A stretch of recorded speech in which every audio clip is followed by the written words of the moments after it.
Welcome in to Thursday, February 27th. Thomas Miller with you. Good morning, good afternoon. Whenever you're catching this, it really doesn't matter because I think the energy of today is going to hold up. So if you're catching this in the morning, great.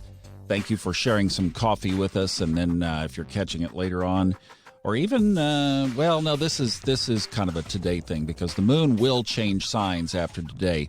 The moon is toward the latter third of Aries. It will be moving out, but it is conjunct with Venus today at around 22 degrees, which is where Venus is. I checked. Venus moves to Taurus. We'll have a sign change of a major planet next Thursday. So this is the last week of Venus in Aries, and I would think that Venus is getting happy about going back home. So that's going to be good. And as I said, I think last week, really start to work on your money paradigm.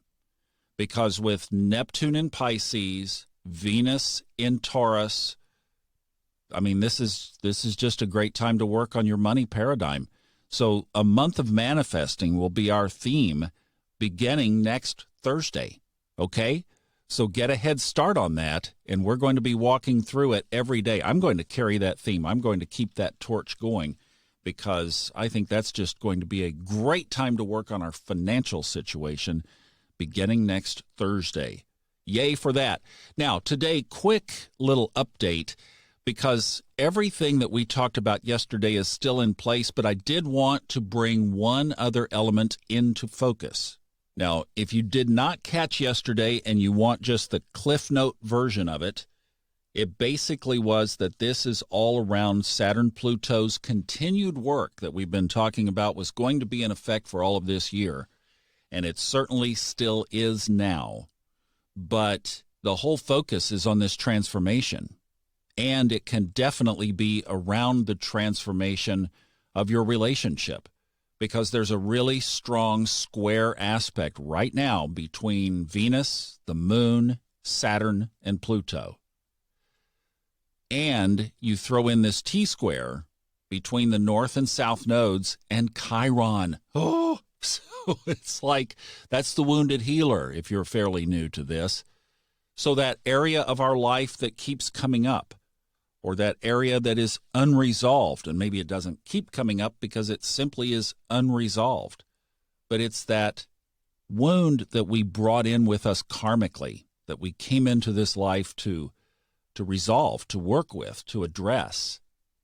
And where Chiron is in your chart is where that wound typically paints the picture. For me, my Chiron, I'll just give you an example, 9th house, that rules religion and spirituality.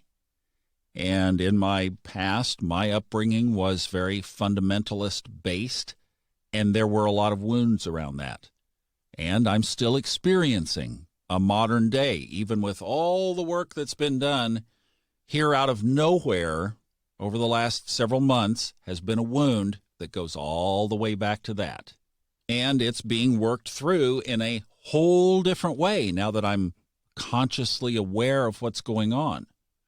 But in mythology, Chiron was a centaur, had a wounded upbringing, had a wound in his family, wounded his foot, and ended up becoming or giving up his immortality and dying as a sacrifice.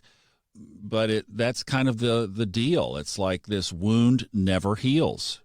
That's the mythological perspective of it. I think the application perspective of it is that if we do the work, it absolutely can heal, actually completely transform if you take it all the way. And you're working with Saturn-Pluto, which again, 500 years since we've seen this on the planet, and it is doing its work, and it has been amazing to watch this. So yes, you could do work around that. You could also do work around relationships today. But because it's not one of those things that's talked about that much, is maybe it would be a good thing to pull out your chart, take a look at Chiron in your own chart, remember where it is, what sign and house it is, and, look up the characteristics of that if you need to, and just reflect on what that wound might be if you don't already know what it is. And it is. It just shows up from what is in our life. What are those repeating patterns? What keeps coming up? And you go, yes, of course. That's it.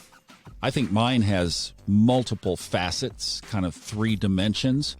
But at least the chart will point as far as where Chiron is in the chart. It will point to that direction. All right? Have a great one. You know what tomorrow is. It's Friday.